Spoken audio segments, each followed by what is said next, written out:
इतनी बढ़िया स्किन हो जाएगी जो कल्पना नहीं कर सकते आप। रियलिटी। सभी आप लोगों से हाथ जोड़ के वंदना करता हूँ। हमारा जो चैनल है श्री सोनू महाराज, वो चैनल जरूर सब्सक्राइब करें और इन वीडियो को शेयर करते रहिए। आप मुझे बता सकते हो कथा कहाँ विश्राम दिया था कल? कल हमने कथा को कहाँ रोका था?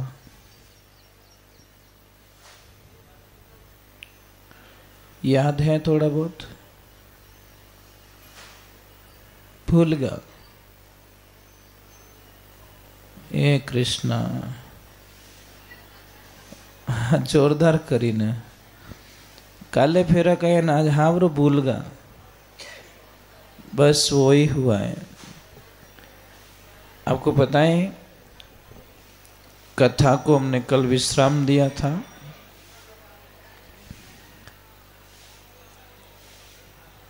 उस धुंधकरण का मोक्ष हुआ था कथा के माध्यम से।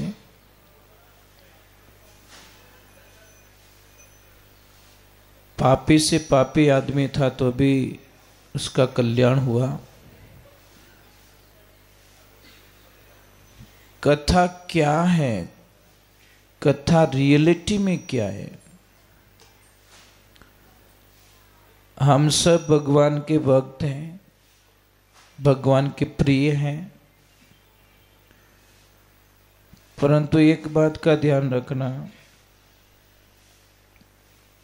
जैसे एक बच्चा होता है, बच्चा, और बच्चा अगर गंदा हो जाए तो शायद उसके पिताजी उस बच्चे को नहीं रखेंगे। वो किसको देंगे? उसके माँ को, कि ये बच्चा गंदा हो गया है। परंतु माँ देखिए, माँ को बिल्कुल बोझ नहीं लगता, गंदा नहीं लगता। माँ उसको ठीक करती है, साफ सुथरा करती है, उसको स्नान कराती है, अच्छे कपड़े पहनाती है, बस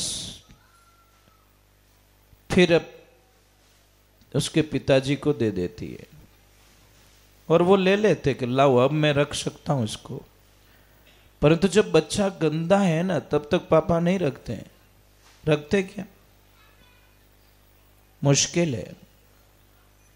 बस कथा वही सिखाती है हमें। कथा कौन है? हमारी माँ। ये कथा हमारे को साफ सुथरा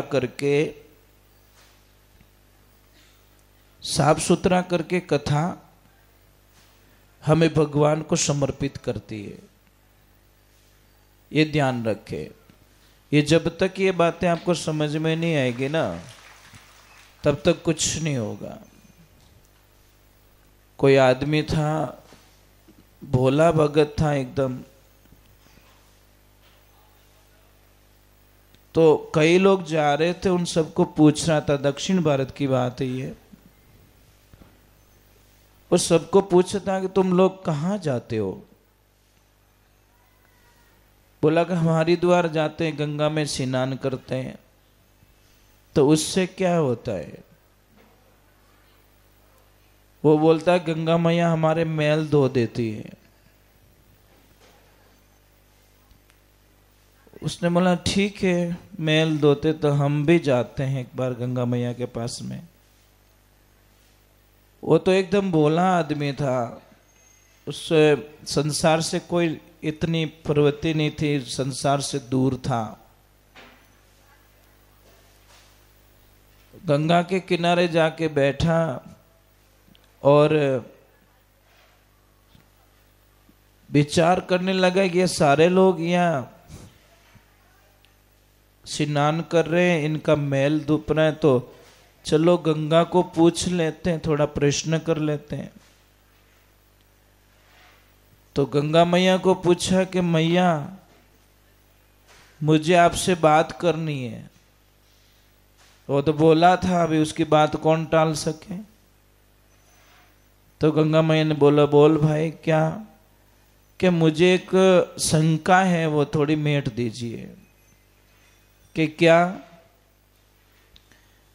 कि आप लोगों के मैल धोते हो, आप में स्नान करते तो पाप डूब जाते हैं। तो हमें बताओ मैया, जो ये पाप होते हैं ना, तुम्हारे पाप कहाँ डूबते होंगे? तुम तो पूरी गंदी हो जाती है, लोग या स्नान करते वो करते हैं। तो गंगा मैया का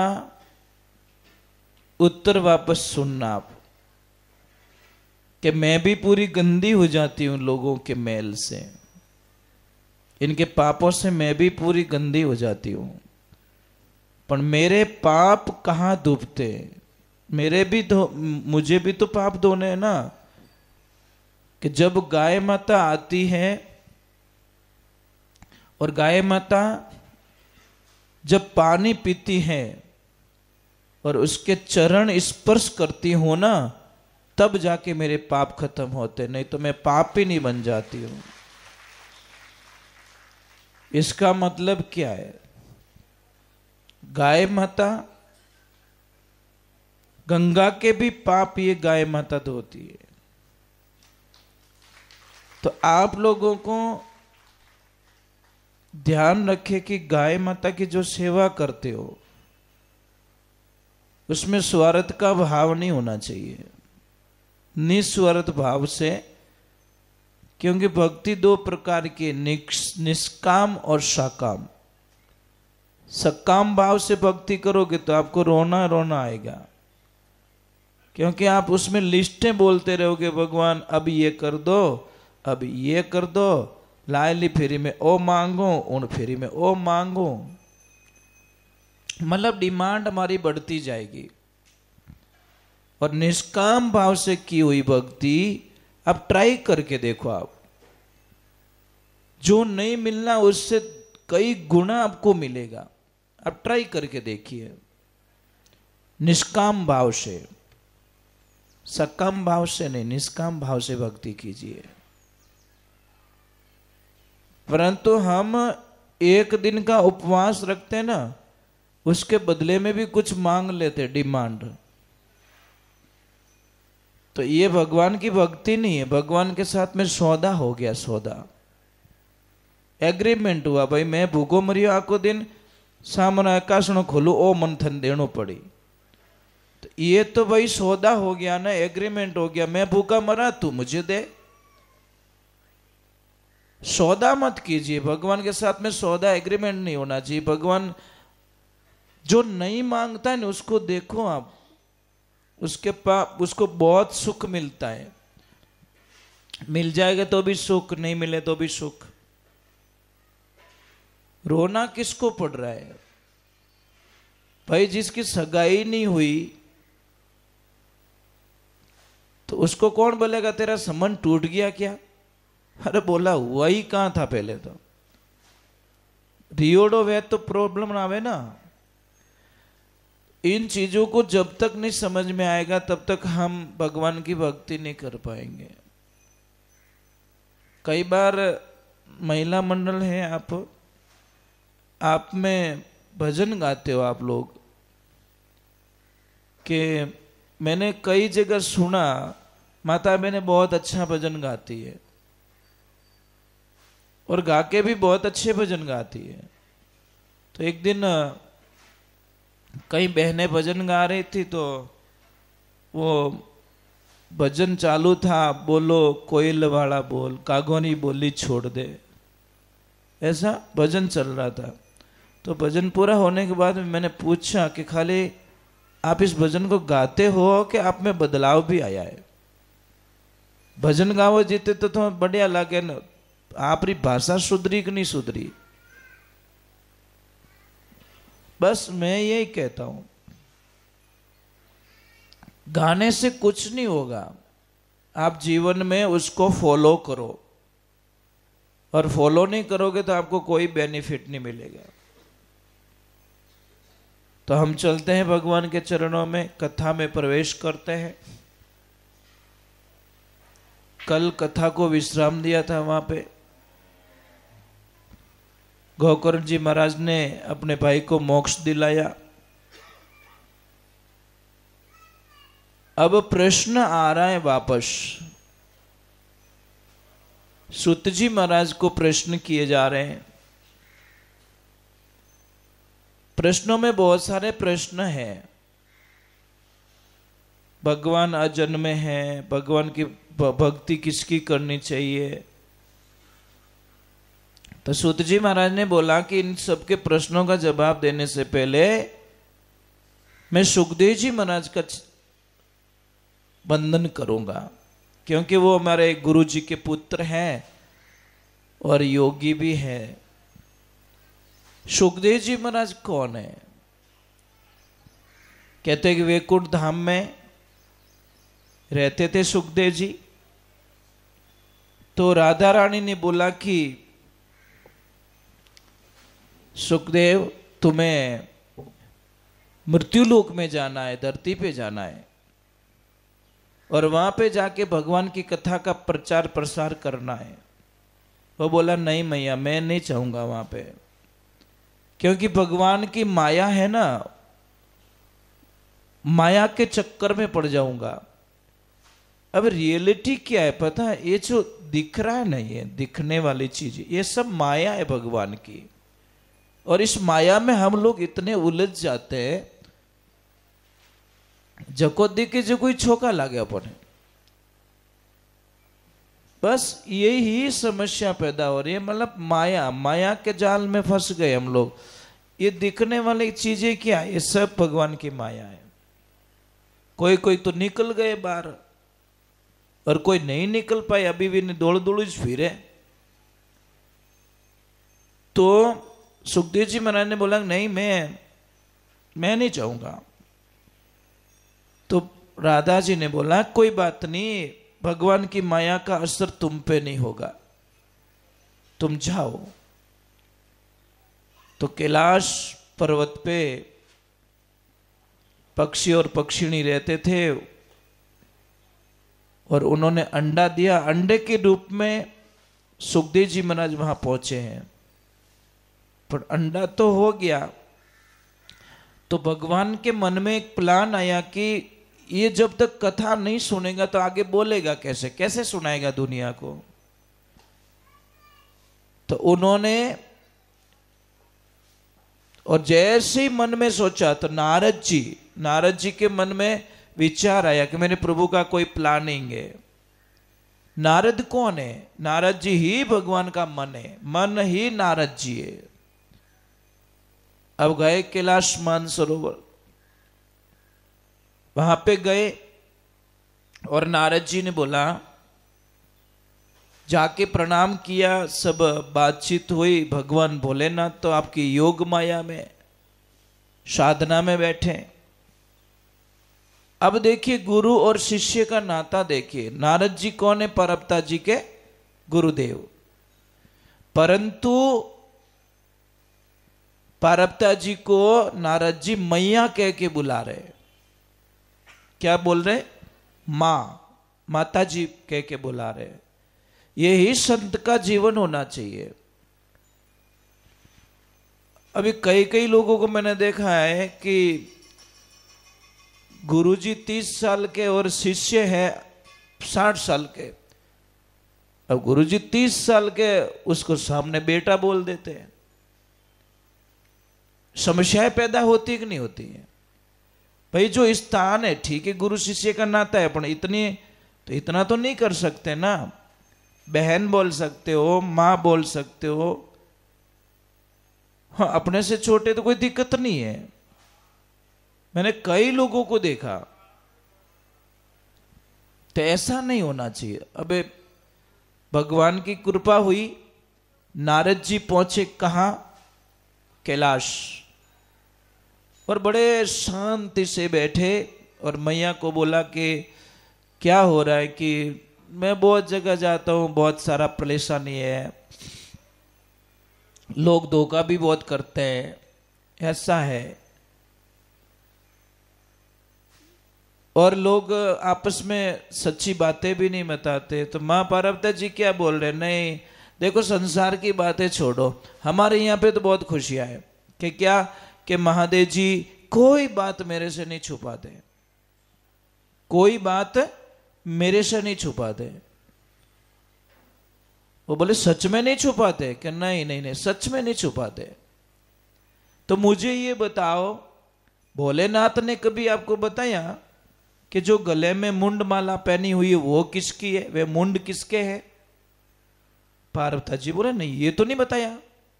तो फिर खा गए धोखा, महादेव जी आपसे बातें छुपा के रखते हैं।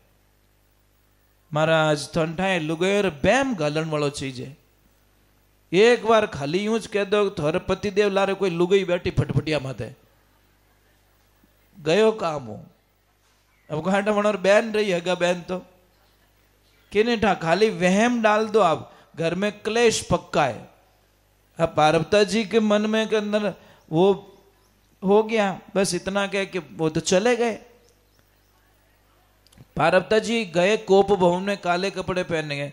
देखो आजकल तो लड़ाइयाँ कैसे होती है पता है, जबान की लड़ाइयाँ हो जाती है। पहले कोई भी काम होता था ना कोड वर्क में होता था। एक महल में एक भवन बनाया जाता था, सामने कोई बात रखनी है या नाराजगी होती ना तो नाराज नहीं होते तो वो काले कपड़े पहन के कोई रानी हो महारानी जाके उस कोप भवन में बैठ जाती। तब राजा समझ लेता है कोई न कोई समस्या है, तो फिर बाद में उसको मनाया जाता, भाई तार प्रॉब्लम कहीं रही है, हमें तो डायरेक्ट निवेड़ो करे डायरेक्ट। इस भगवान की कृपा हुई, जैसे नारद जी चले गए महादेव जी अपने ध्यान से उठे तो वो तो कोप भवन में जाके देवी क्या हुआ, क्या समस्या हुई? बोले कुछ नहीं, आप हमारे से बातें छुपाते हो। कि कहाँ बात छुपाई? मैंने कोई बात आपसे नहीं छुपाई। कि नहीं नहीं नहीं, मुझे पक्का पता है कि आप मेरे से बातें छुपाते हो। तो महादेव जी ने बोला कौन सी बात? कि बात क्या, ये जो मुंड माला है ना गले में, ये किसके मुंड लेके घूम रहे हो? तो तुरंत भोलेनाथ ने बोला नारद जी आए थे क्या? क्या हाँ? तो क्या लोपो लगाए दियो। नारद जी रो काम कही, नारद जी आए इसका मतलब कि इनकी घोटालो कर दियो। जाने क्यों ना पता ही चल गया तो मैं बता दूं, ये सब मुंड है ना ये तुम्हारे मुंड है।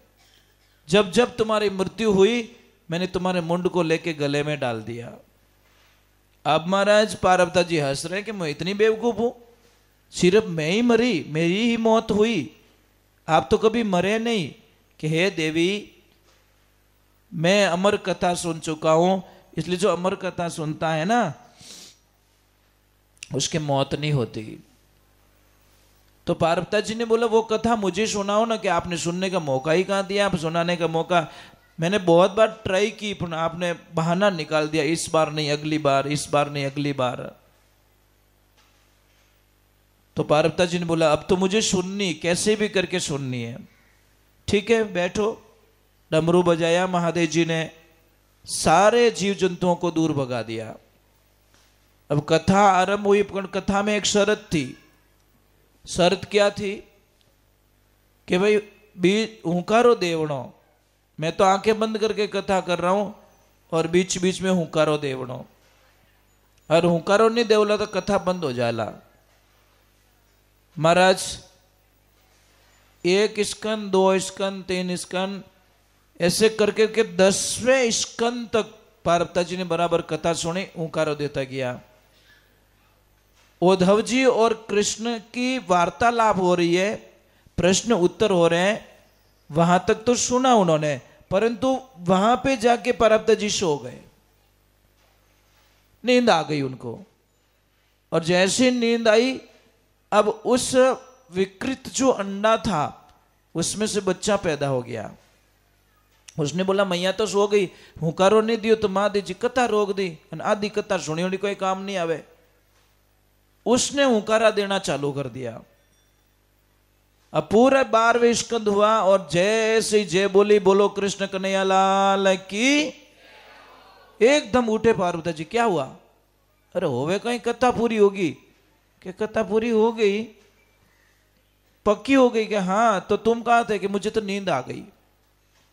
कृष्ण उद्धव जी की वार्तालाप तक तो मैं जग रही थी। तो उन्होंने बोला यो हुकारो कुण दियो। जैसे ही देखा पीछे तो एक छोटा सा बच्चा मस्त एकदम धुन में मंथन कर रहा है। क्या आनंद आया कथा का, क्या आनंद आया। महादेव जी ने बोला सामने बैठ के कथा सुन लेता व्यासपीठ के सामने तो कोई दिक्कत नहीं थी, पर तूने चोरी करके कथा सुनी है, अब मैं तुझे छोड़ूंगा नहीं। महादेव जी एक दो दिन तो खुश हुए, पर फिर तो उनका चेहरा चेंज हो गया। भाला निकाला, त्रिशूल निकाला, और जैसे त्रिशूल चलाने की कोशिश की, बच्चा एकदम पंख फड़फड़ाए और महाराज उड़ गया। महादेव जी उनके पीछे, बच्चा आगे है, महादेव जी पीछे। तो आते आते आते महादेव जी, वो बच्चा कहां पहुंच गया? व्यास जी महाराज के आश्रम पे। और व्यास जी महाराज की पत्नी कुछ बालान सवार रही थी। जैसे ही उबासी आई तो वो बच्चा मुंह के द्वारा अंदर चला गया। उसने बोला अब शैफू, मुझे पता है कि महादेव जी स्त्री पे हाथ नहीं उठाते। महादेव जी वहां खड़े हो गए कि बेटा कभी न कभी तो बाहर आएगा, कभी तो बाहर आएगा। इतने में व्यास जी महाराज आते, बोलता है हे प्रभु, आपके दर्शन करने के लिए वर्षों बीत गए, मैं आपके दर्शनों के लिए, आप महादेव जी खुद आ गए। महादेव जी बोले वो बात छोड़ो, मैं बहुत तकलीफ में हूं। कि क्या हुआ? कि तुम्हारी पत्नी के गर्भ में चोर चला गया है और चोरी कर दी मेरे यहां पे। व्यास जी महाराज हंसने लगे, ओहो आप रेटी चोरी रेवे कहीं ले गया, बिच्छू ले गया, हाप ले गो, गोयडो ले गो, कहीं रह गयो है ही क्या? थोड़े तो दरवाजो लगाओ तो भीत को नहीं, भीत लगाओ तो दरवाजो को नहीं, थोड़े अटे चोरी रेवी की कर।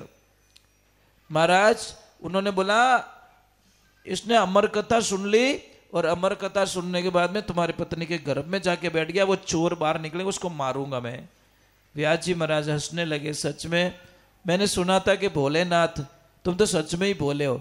आपको पता है अमर कथा सुनी कि हाँ, अमर कथा सुनने से क्या होता है कि अमर हो जाता है, तो फिर वो मरेगा कैसे?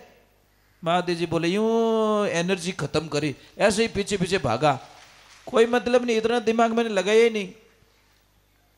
महाराज उसको महादेव जी तो चले गए अपने आश्रम। 12 वर्ष तक वो माँ के गर्भ में रहे। व्यास जी बोलते रहे बेटा आजा, बेटा आजा। कि नहीं, मुझे ये माया है ना, वो मुझे लपेटे में ले लेगी।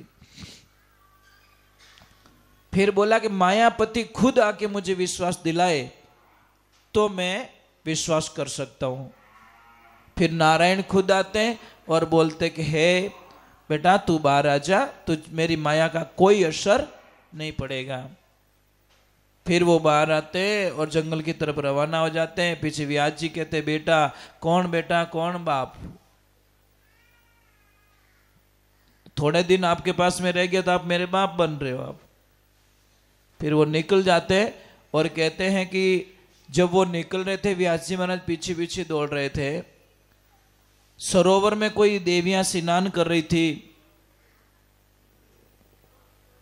और जैसे सरोवर के पास में सुखदेव जी महाराज निकले तो कहते हैं कि कोई बहन ने अपने शरीर पे कपड़ा नहीं रखा, वो फ्री माइंड होके स्नान कर रही थी। पर जैसे व्यास जी महाराज गए तो उन्होंने अपने शरीर को ढक दिया। तो व्यास जी महाराज ने पूछा कि मेरा बेटा, जवान बेटा यहां से गया है और आप लोगों ने तन पे कपड़ा नहीं रखा, और मेरे को देखते ही आप मतलब तन पे कपड़ा डाल रहे हो। तो उन्होंने कितना अच्छा जवाब दिया, ध्यान से सुनना। उन्होंने क्या बोला कि व्यास जी महाराज आपके बेटे को तो पता ही नहीं है कि स्त्री क्या होती है, पुरुष क्या होता है, उसको तो पता ही नहीं है। पहले बात तो उसके सामने कपड़े पहनो या नहीं पहनो उससे कोई लेन देना उसके तो दिमाग में ही नहीं है कि स्त्री किसे कह रहे, पुरुष किसे कहते हैं। वो तो दिगंबर है और इसके ऊपर कोई माया का प्रभाव, और आप तो माया जाल में फंसे हुए हो, गृहस्थी जीवन वाले हो।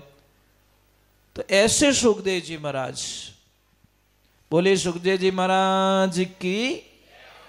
तो ऐसे भगवान की लीला होती है, सुखदेव जी महाराज का जन्म होता है, सुखदेव जी महाराज की कथा होती है। अब भगवान की ऐसी लीला होती है, एक बात का ध्यान रखिए, कहीं पे भी आप कहीं पे भी जाओ, किसी के भी घर पे जाओ, परंतु किसी इस घर की बात उस घर में मत बोलो। ये बड़ा अपराध माना गया शास्त्रों में। हो सकता है आपकी छोटी सी बात किसके घर को उजाड़ दे, और कई घर उजड़ गए। छोटी सी इन घर्री बात इन कह दी, इन घर्री बात इन कह दी। और माता बहनों को तो बड़ा शौक होता है इन चीजों का, नहीं कहनी चाहिए भाई। पर गर्री पंचायती अपन नहीं करनी। अपनों घर की कर है वो देखो, कहां तक आप दूसरों के घर की लिस्ट लेके घूमोगे। हम कहीं पे भी जाते हैं ना, महाराज मारी जेठानी नहीं माने में कि जिन्हों महाराज ने घरे बुलाया, कहीं रोटी खवा दे भाई, क्यों जेठानी री कथा करे मारे हमें, थोड़ी आपसी प्रॉब्लम मैं कहीं करूं। अज्ञानता के कारण ये आपसी रिश्ते नहीं जमते। ज्ञानी होते ना, ज्ञानी, तो ज्ञानी लोगों को मतलब ये चीजों को फीलिंग नहीं करते। आपसे कोई बोले तो भी राजी, नहीं बोले तो भी राजी। मतलब ज्ञानी पुरुष क्या करेगा, नाराज नहीं होगा वो। अज्ञानी लोग नाराज होते हैं, मारू बोलिया कोने, मारू बात नहीं करे, ओ नहीं करे। अरे भाई उसकी मर्जी, नहीं बोल रहे तो राधे राधे बोलो बस। इसीलिए शास्त्र क्या कहता है, जितनी एनर्जी तुम दुनिया वालों को मनाने में लगाते हो, समझ में आ रही है आपको, जितना समय आप दुनिया वालों के मनाने में लगा रहे हो, इतना समय तो भगवान की भक्ति में लगाओ ना, निहाल हो जाओगे महाराज। अब ब्याह मंडे जने देख जो अपना ने भेंडो कर दे, एक ने लावे तो दूजोड़ो नहीं आवे, दूजोड़ा ने लावे तो तीजोड़ो नहीं, काका ने लावे तो भतीज नहीं आवे, बुआ ने लावे तो फूफो आवी को नहीं। हाँ सच में ये प्रॉब्लम है। तो इन लोगों को मनाने में हमारी एनर्जी वेस्ट होती है। इससे बढ़िया प्रभु की शरणागति लेवे, मनाए उसको, भगवान को। तो सबसे बड़ी साधना क्या बताइए, आप जितनी भी जबान से निंदा करते हो, और निंदा करने वाले की जबान से कभी अनुष्ठान पूरा नहीं होता। आप ट्राई कर दीजिए, आप अगर मुंह से गाली गलौज कर रहे हो और फिर यज्ञ में बैठते हो, आपको यज्ञ का फल थोड़ी मिलता है, मिलता ही नहीं है। ठीक है, फॉर्मेलिटीज हो गई कि मैं ओम रे माने बैठा ओम स्वाहा करिया, मिलता ही नहीं है फल, फालतू का लफड़ा ही है। जब जबान ही आपकी गंदी है, उस जबान से अपवित्र शब्द निकल रहे हैं, गंदे गंदे शब्द निकल रहे हैं, तो कैसे यज्ञ सफल हो जाएगा। आप गंदी थाली में खाना खाते हो क्या, जो थाली गंदी है खा लोगे, आपको बोला जाएगा ये खाना खा लीजिए, आप खा लोगे क्या। तो फिर आप इतना होशियार, तुम्हारा राम जी की कर मेरे प्रभु कैसे एक्सेप्ट करेंगे उसको, ये कोई चांस भी नहीं है। तो अब शब्दों का प्रयोग मत कीजिए, कोई मतलब नहीं। पाप लगे, जबान गंदी होती है हमारी, वो तो क्या मुंडो तो राके बढ़िया चकाचक, और शब्द बोले गंदा गंदा, गंदे गंदे शब्दों का प्रयोग करते हैं। तो ये चीज बिल्कुल नहीं होनी चाहिए। चलो एक छोटा सा कीर्तन कर लेते हैं, फिर आगे की तरफ प्रवेश करते हैं हम कथा में।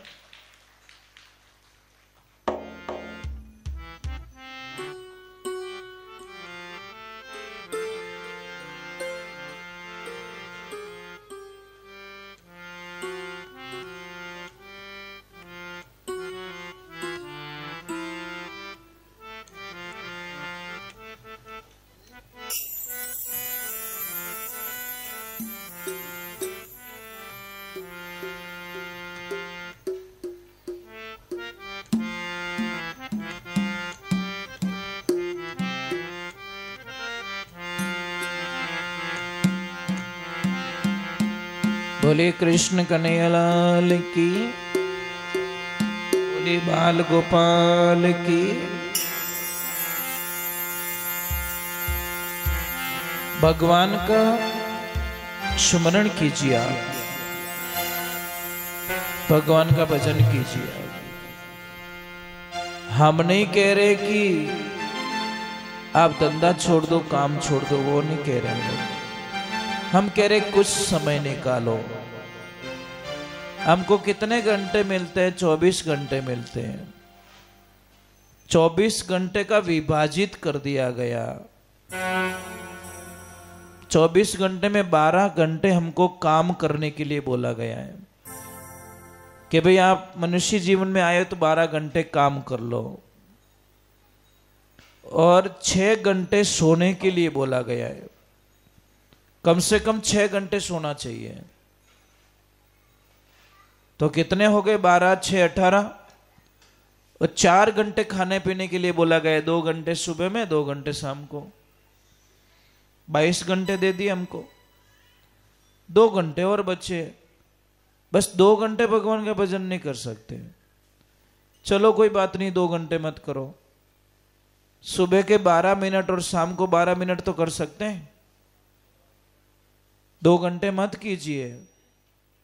मैंने बोला ना, अगर मैं बोलूंगा भाई आपको कम से कम 5 बहनों को एक जगह बैठा के उनको खाली इतना ही बोलूंगा, दीदी आपको 1 घंटे चुप रहना, कोई बोलना मत, मां कसम बीमार पड़ जाओगे आप लोग।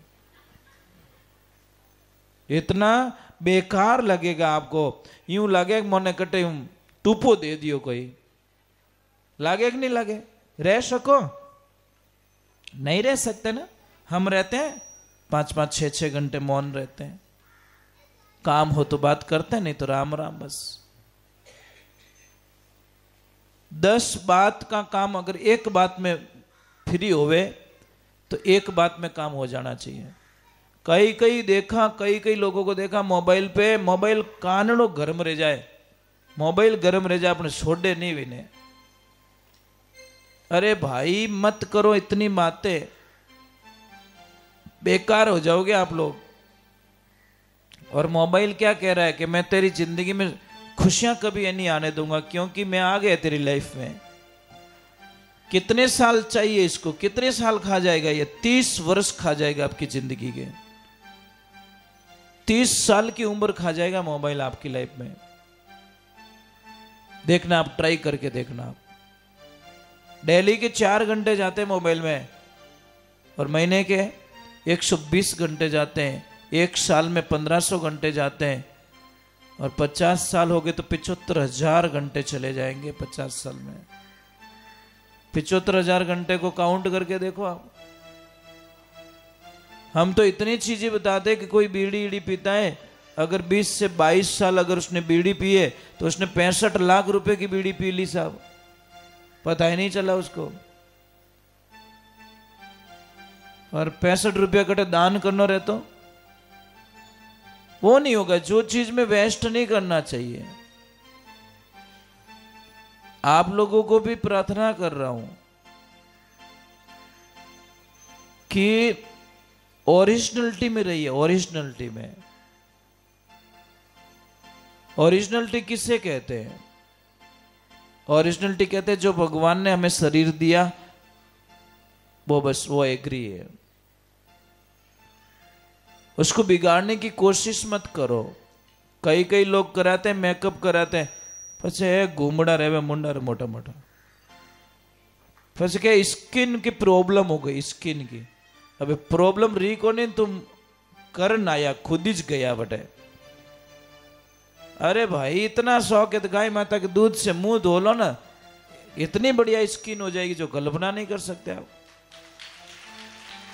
रियलिटी है।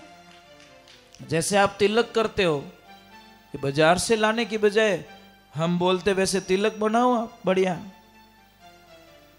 क्या करो पता है? थोड़ी हल्दी लीजिए 100 ग्राम, और थोड़ा चूना लीजिए। चूना आता ना कड़ी के वहां पर, थोड़ा चूना लीजिए, थोड़ा डालिए अंदर, और उसमें थोड़ा सा नींबू का रस डालिए और थोड़ा पानी डाल के उसको बराबर मिक्स करो। थोड़ी देर बाद में कलर चेंज हो जाएगा, एकदम बढ़िया रेड कलर हो जाएगा। और फिर उसको तवे पे डालो, ज्यादा सेकना नहीं, धीमी आंच पे खाली वो पानी सुखाना है बस। पानी सुखा दिया और सुखाने के बाद में उसको मिक्सी में डाल के ग्राइंडर कर दो। वो हो गया तिलक आपका घर में, बढ़िया से बढ़िया, एकदम ओरिजिनल एकदम। अभी ये लगाया हुआ ना, ये तो ऐसे हाथ करूंगा निकल जाएगा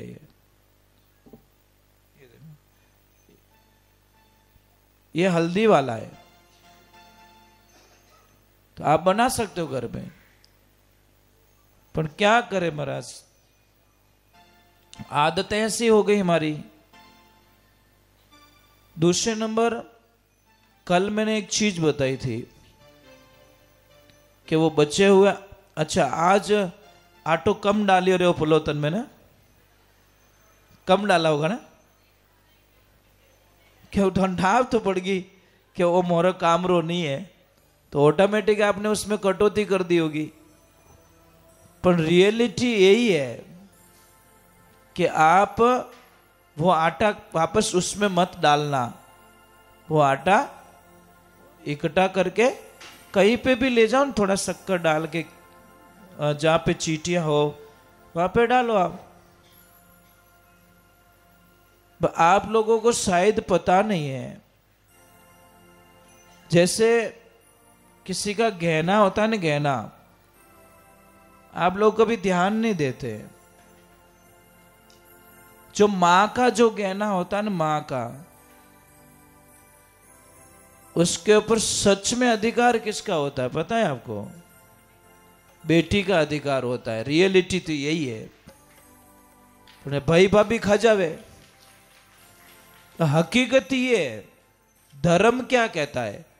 मां के गहने पर बेटे का अधिकार नहीं होता, मां के गहने पर बेटी का अधिकार होता है। पर कौन समझाए? बेटी नहीं तो फिर अपनी बेटी की बेटी को दे दो। परंतु ये चीजें समझ में नहीं आएगी कि महाराज तो घाटो करा वो कहीं करो। अरे भाई, मारो गहनो लीड़ो किनो भलो रियो ही को नहीं आज दिन तक। बेटी को दे दो, बेटी को। और अपने यहाँ तो चलन नहीं है, नहीं तो दक्षिण भारत में चलन है। मां के गहने पर बेटे बिल्कुल अधिकार नहीं जताते, सिर्फ बेटी को मिलता वो गहना। पर अपन तो पहले चेक कर, मां मेल जाए हेटो मेल जाए। वाह कृष्णा वाह। इन चीजों को समझना पड़ेगा आप लोगों को। धापोला तो नित्यु धापोला, अनित्यु कोई धापो को नहीं। चलो एक थोड़ा सा कीर्तन कर देते हैं, फिर आगे कथा में प्रवेश करेंगे।